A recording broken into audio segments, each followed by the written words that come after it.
Hello बच्चों। बच्चों आज हम इलेक्ट्रोकेमिस्ट्री का इलेक्ट्रोलाइसिस टॉपिक पढ़ेंगे। बच्चों इसके पहले हम इलेक्ट्रोकेमिकल सेल्स के बारे में पढ़ लिए थे। इलेक्ट्रोकेमिकल सेल्स में हमने डैनियल सेल्स के बारे में अच्छे से देख लिया था। Electrode potential, Nernst equation, EMF of the cell कैसे निकालते हैं, सारी चीजों को हम फाइंड कर चुके थे। साथ ही साथ हमने इलेक्ट्रोकेमिकल सीरीज के बारे में देख लिया था। स्टैंडर्ड हाइड्रोजन इलेक्ट्रोड यानी सी के बारे में देख लिया था। और इससे रिलेटेड किस प्रकार के क्वेश्चन हमारे कंपटीशन पॉइंट ऑफ व्यू से देखे जाते हैं उनको भी हमने देखा था। हमारे आईआईटी में, हमारे जीस में और नीट में हमारे किस प्रकार के क्वेश्चन बनते हैं, तो हमने इन सारी चीजों को देख लिया था। हमारा पहला पेज जो है यहाँ पे खत्म हो चुका था इलेक्ट्रोकेमिस्ट्री का, इलेक्ट्रोकेमिकल सेल से। चलिए आज हम जो है बच्चों इलेक्ट्रोलाइसिस के बारे में देखेंगे। बच्चों इलेक्ट्रोलाइसिस क्या होती है और इलेक्ट्रोलिटिक सेल क्या होती है, तो चलिए आइए हम इनको देखते हैं। सबसे पहले हेडिंग लगाइए आप इलेक्ट्रोलाइसिस।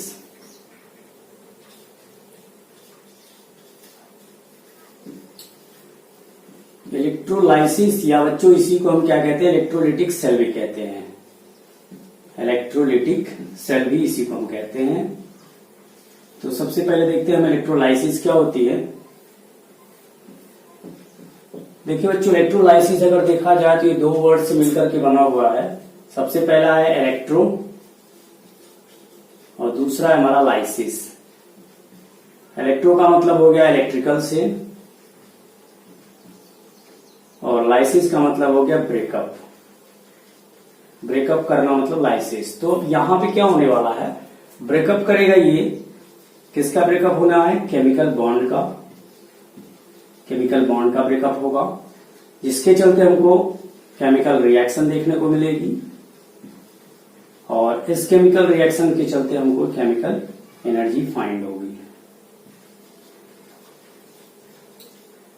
यहां पे इलेक्ट्रिकल से मतलब क्या हो गया बच्चों, इलेक्ट्रिकल एनर्जी से। इलेक्ट्रिकल एनर्जी से तो इस तरह से अगर हम देखें तो इलेक्ट्रोलाइसिस शब्द का मतलब ये हो गया यहाँ पे कि हम इलेक्ट्रिकल एनर्जी से हमको क्या फाइंड करना है, केमिकल एनर्जी। इसके पहले बच्चों हमने देखा था कि इलेक्ट्रोकेमिकल सेल में क्या हो रहा था कि हम केमिकल एनर्जी से इलेक्ट्रिकल एनर्जी को फाइंड कर रहे थे। अब यहाँ हम इलेक्ट्रिकल एनर्जी से केमिकल एनर्जी को देखेंगे किस प्रकार से हम इलेक्ट्रिकल एनर्जी से केमिकल एनर्जी को फाइंड करते हैं।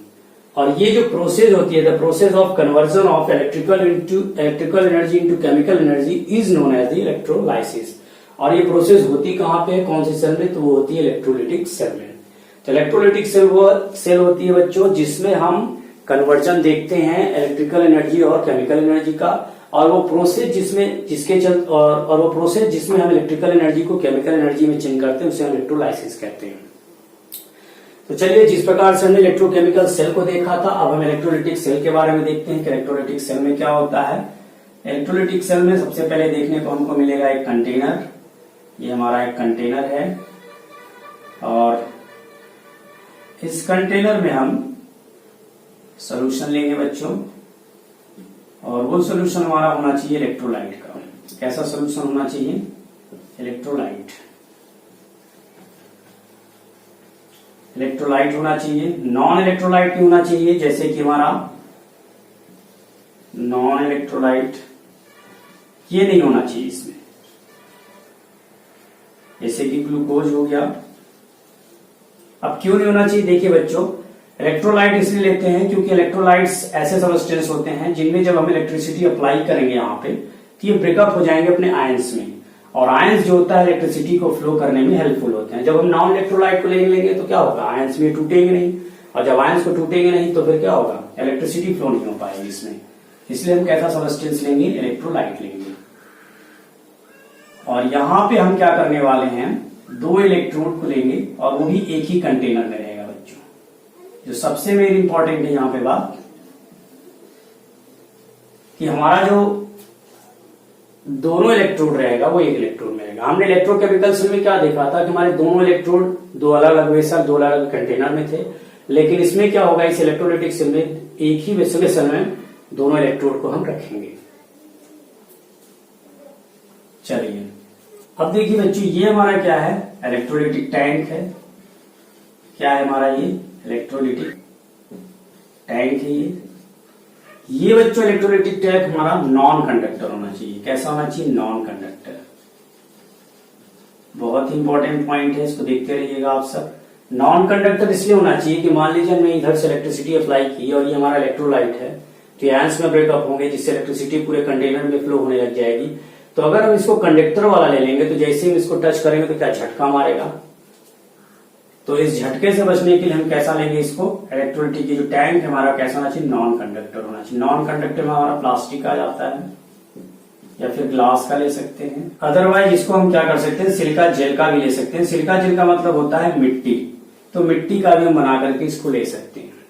तो चलिए इलेक्ट्रोलाइटिक टैंक के बारे में हमारा कंसेप्ट क्लियर हुआ कि नॉन कंडक्टर सब्सटेंस का होना चाहिए, कंडक्टर नहीं होना चाहिए। अब आती बात इलेक्ट्रोलाइट। अब इलेक्ट्रोलाइट्स बच्चों हम जो है दो टाइप्स में इसको इस्तेमाल कर सकते हैं, या तो ये मोल्टेन स्टेट में हो या फिर ये एक्वस स्टेट में हो। दोनों ही स्टेट में हम इसको इस्तेमाल कर सकते हैं इस सेल में। मोल्टेन स्टेट का मतलब क्या हुआ कि कोई भी इलेक्ट्रोलाइट उसको पहले मोल्ड कर लो, मोल्ड करने के बाद इसमें इस्तेमाल करो तो क्या होगा, आसानी से ये क्या होता है आयंस में ब्रेकअप हो जाएंगे। और एक्वस स्टेट का मतलब जो भी इलेक्ट्रोलाइट उसमें एक्वस डाल दो यानी पानी डाल दो तो भी क्या होगा, आसानी से वो आयंस में ब्रेकअप हो जाएंगे। एक होता है बच्चों इलेक्ट्रोलाइट सॉलिड स्टेट में। सॉलिड स्टेट में इलेक्ट्रोलाइट हमको कभी भी नहीं लेना है, क्योंकि अगर हम सॉलिड स्टेट में ले लेंगे तो फिर ये ब्रेकअप नहीं कर पाएगा आयंस को, और जब इधर से हम इलेक्ट्रिसिटी अप्लाई करेंगे तो इस सोल्यूशन में जो है इलेक्ट्रिसिटी अप्लाई नहीं हो पाएगा। तो हमको दो स्टेट में इसको ले सकते हैं हम इलेक्ट्रोलाइट्स को। अब चलिए बात आती है हमारी इलेक्ट्रोड्स की बात हम कर लेते हैं। ये हमारा बच्चों पॉजिटिव टर्मिनल है और ये हमारा निगेटिव टर्मिनल है। पॉजिटिव टर्मिनल से जो कनेक्टेड है कंडक्टर इलेक्ट्रोड से हम कहते हैं एनोड, और जबकि इसको हम क्या कहेंगे, निगेटिव टर्मिनल वाले को कैथोड।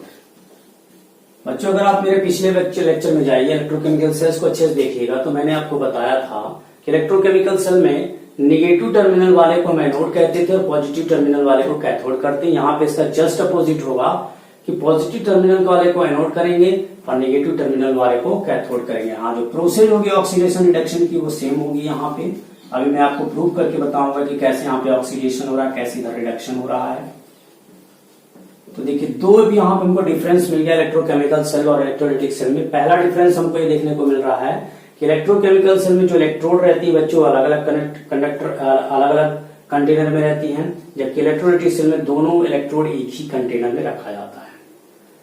पॉजिटिव टर्मिनल वाले को इधर एनोड कहते हैं और नेगेटिव टर्मिनल वाले को इस इलेक्ट्रोलाइटिक सेल में कैथोड कहते हैं। जबकि इलेक्ट्रोकेमिकल सेल में हमने देखा था कि नेगेटिव टर्मिनल वाले को एनोड और पॉजिटिव टर्मिनल वाले को कैथोड कहते हैं। इसको याद करने की ट्रिक हमने इलेक्ट्रोकेमिकल सेल में लोन लिया था, देखा था। अब यहाँ पे हम इसको याद करने के लिए PAO यानी पाव का इस्तेमाल करेंगे और इसको NRC का इस्तेमाल करेंगे।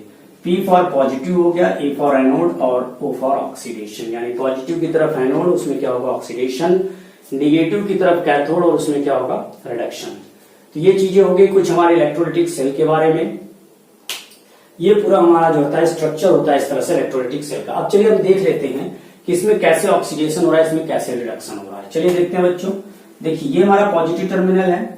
इलेक्ट्रोलाइट जैसे इसमें से इलेक्ट्रिसिटी अप्लाई होगी तो इसमें क्या होंगे, पॉजिटिव आयन और निगेटिव आयंस में ब्रेकअप हो जाएंगे। निगेटिव आयंस हमारे इधर फ्लो करने लग जाएंगे पॉजिटिव की तरफ, और पॉजिटिव वाले आयंस हमारे इधर अपोजिट एंड ऑफ इलेक्ट्रोड की तरफ मूव करना शुरू हो जाएंगे। पॉजिटिव वाला इधर जाएगा बच्चों, पॉजिटिव वाला इधर जाएगा, तो ये क्या करेगा और इस इलेक्ट्रोड पर जाते ही क्या करेगा, इलेक्ट्रॉन को एक्सेप्ट कर लेगा। तो रिडक्शन की प्रोसेस क्या होती है, एक्सेप्टेंस ऑफ इलेक्ट्रॉन। तो देखिए यहाँ पे क्या हो रहा है, इस इलेक्ट्रोड पे क्या हो रहा है, ये पॉजिटिव आयन जाकर के इलेक्ट्रॉन को एक्सेप्ट कर रहा है, इसलिए क्या प्रोसेस कहलाएगी, रिडक्शन होगी। यहाँ पे क्या हो रहा है, एक्सेप्टेंस ऑफ इलेक्ट्रॉन हो रहा है। क्या हो रहा है, एक्सेप्टेंस ऑफ इलेक्ट्रॉन हो रहा है, एक्सेप्टेंस ऑफ इलेक्ट्रॉन। और इसलिए ये प्रोसेस क्या कहलाएगी, हमारी रिडक्शन कहलाएगी। जबकि इधर निगेटिव वाला जाएगा इस टर्मिनल पे तो क्या करेगा, अपने इलेक्ट्रॉन को इस पे लूज कर देगा। क्या करेगा, इलेक्ट्रॉन रिलीज कर देगा। और तो यहां पे क्या हो रहा है, रिलीज ऑफ इलेक्ट्रॉन। तो इस तरह से आप देख सकते हैं एनोड चाहे भले ही पॉजिटिव टर्मिनल से कनेक्ट हो और कैथोड चाहे भले ही निगेटिव टर्मिनल से कनेक्ट हो, लेकिन यहाँ पे प्रोसेस क्या हो रही है, ऑक्सीडेशन की ही हो रही है, और इधर क्या हो रहा है, प्रोसेस रिडक्शन ही हो रहा है। तो इस तरह से हमने देख लिया इलेक्ट्रोलाइटिक सेल क्या होती है, इलेक्ट्रोलाइटिक सेल में हमारी किस तरह से सारी प्रोसेस होती हैं, और इस प्रोसेस जिसमें इलेक्ट्रिकल एनर्जी से केमिकल एनर्जी का कन्वर्जन हो रहा है, इसे क्या कहते हैं, इलेक्ट्रोलिसिस कहते हैं। अब देखिए यहाँ पे क्या हो रहा है, इलेक्ट्रिक एनर्जी आएगी, इलेक्ट्रिक एनर्जी आई सोल्यूशन में जाएगी, सोल्यूशन में जाएगी तो क्या होगा, जो भी सोल्यूशन इसमें हम लेंगे बॉन्ड का ब्रेकअप होगा, आयंस में टूटेंगे ये, और वहां पे केमिकल रिएक्शन शुरू होगी और इससे हमको क्या मिलेगी, केमिकल एनर्जी मिलेगी। तो देखिए यहाँ पे क्या हुआ, इलेक्ट्रिकल एनर्जी से हमको क्या मिल गया, केमिकल एनर्जी, और इसी को हम क्या कहते हैं, इलेक्ट्रोलिसिस कहते हैं। अब चलिए देखिए बच्चों, यहाँ पे क्या होगा, जब केमिकल एनर्जी यहाँ पे मिलेगी हमको तो इससे कुछ प्रोडक्ट बनने वाला है। तो चलिए हम देखते हैं कि वो कुछ ऐसे फैक्टर जिन पे जो होता है इस इलेक्ट्रोलाइसिस या इलेक्ट्रोलिटिक्स का प्रोडक्ट डिपेंड करता है। तो चलिए हेडिंग लगाइए आप सब, first affecting the product of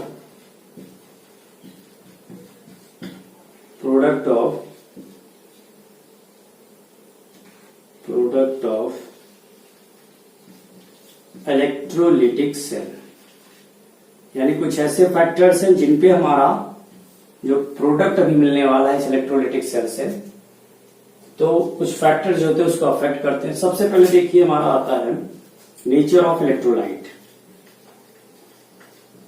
देखिए nature of electrolyte, nature of electrolyte को इसके पहले मैं डिस्कस कर चुका हूं कि इलेक्ट्रोलाइट्स का देखिए बच्चों ये 3 प्रकार से हो सकती हैं, या तो ये मोल्टेन स्टेट में हो, या फिर वो एक्वस स्टेट में हो, और या फिर वो सॉलिड स्टेट में हो।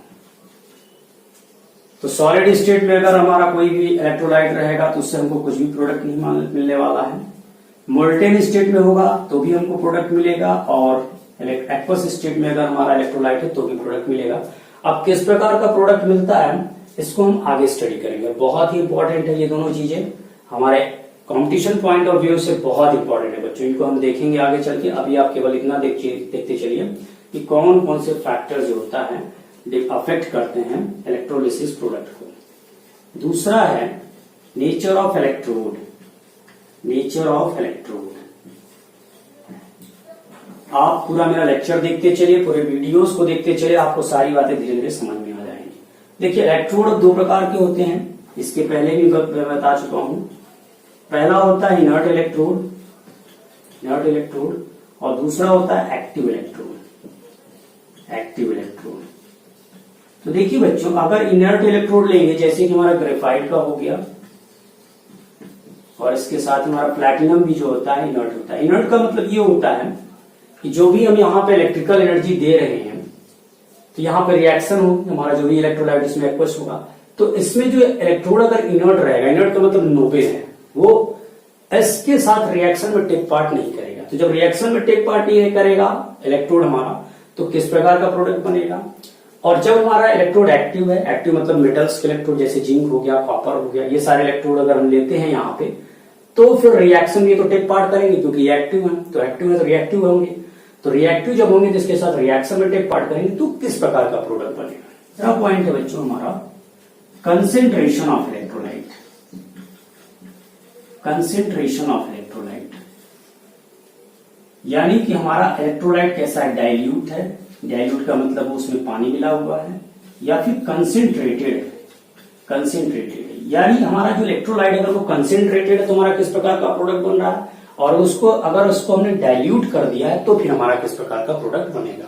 तो अगले लेक्चर में देखेंगे कि किस प्रकार से इलेक्ट्रोलाइट अगर हम मोल्टेन लेते हैं या एक्वस लेते हैं, या फिर इलेक्ट्रोड हम इनर्ट लेते हैं या फिर एक्टिव लेते हैं, और हमारा इलेक्ट्रोलाइट कंसेंट्रेटेड है कि डाइल्यूट है, उसमें हमारा प्रोडक्ट जो होता है किस प्रकार का बनता है उसको हम अगले लेक्चर में देखेंगे। लेकिन उसके पहले हम थोड़ा सा देख लेते हैं rules of for product formation, यानी हमारा जो प्रोडक्ट बनने वाला है उसके कुछ रूल्स हैं। तो चलिए हेडिंग लगाइए, rules of product formation.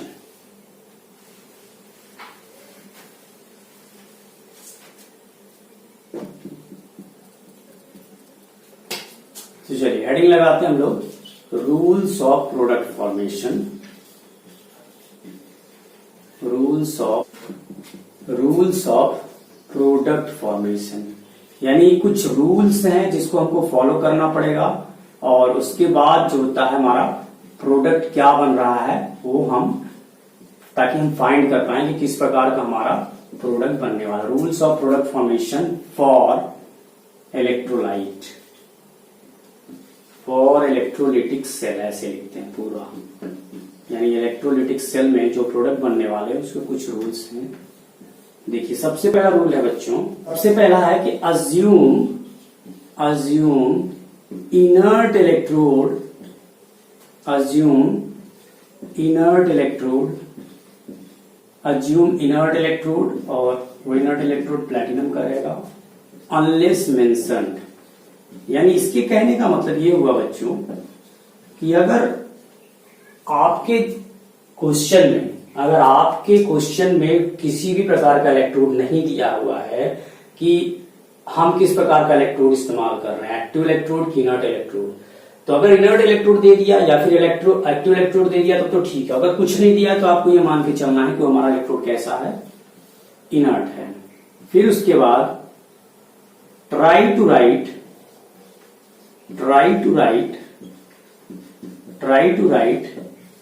Anode reaction first, try to write anode reaction first. यानी इसके बाद आपको ये पहला रूल फॉलो करने के बाद आपको प्रोडक्ट बनाने के लिए क्या करना पड़ेगा, एनोड में जो भी रिएक्शन हो रही है उसको लिखना पड़ेगा। एनोड में इन सब चीजों को भी हम आगे देखेंगे बच्चों, घबराने की बात नहीं है। अभी हम इससे रिलेटेड कैसे प्रोडक्ट बनाते हैं, कैसे प्रोडक्ट बनने वाला है, इन सबको देखेंगे और इन तीनों रूल को फॉलो करते हुए। Case of active electrode, in case of active electrode, all reaction stops. In case of active electrode, all reaction stops and electrode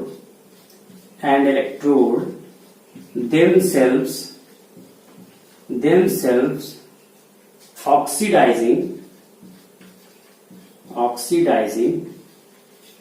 and reducing। अगर आपके क्वेश्चन में एक्टिव इलेक्ट्रोड दिए हुए हैं तो जितने भी रिएक्शन उन सबको स्टॉप कर देना है और फिर उसमें आपको देखना है कि इलेक्ट्रोड क्या कर रहा है, ऑक्सीडाइजिंग रिड्यूसिंग कर रहे हैं। इन तीनों ही पॉइंट्स को हम फॉलो करेंगे और हम देखेंगे कि किस प्रकार से मोल्टेन, अगर हमारा इलेक्ट्रोलाइट है या फिर एक्वस इलेक्ट्रोलाइट है या इनर्ट इलेक्ट्रोड या एक्टिव इलेक्ट्रोड या फिर हमारा इलेक्ट्रोलाइट जो है कंसेंट्रेटेड या डाइल्यूट, तो हमारा प्रोडक्ट फॉर्मेशन क्या बनेगा और इन तीनों ही रूल को हम फॉलो करके बनाएंगे। तो चलिए अब आज के लेक्चर में इतना ही, हम मिलते हैं अगले लेक्चर में। आप इन सभी को अच्छे से स्टडी करिए, अच्छे से पढ़िए और तब तक के लिए बच्चों ऑल द बेस्ट।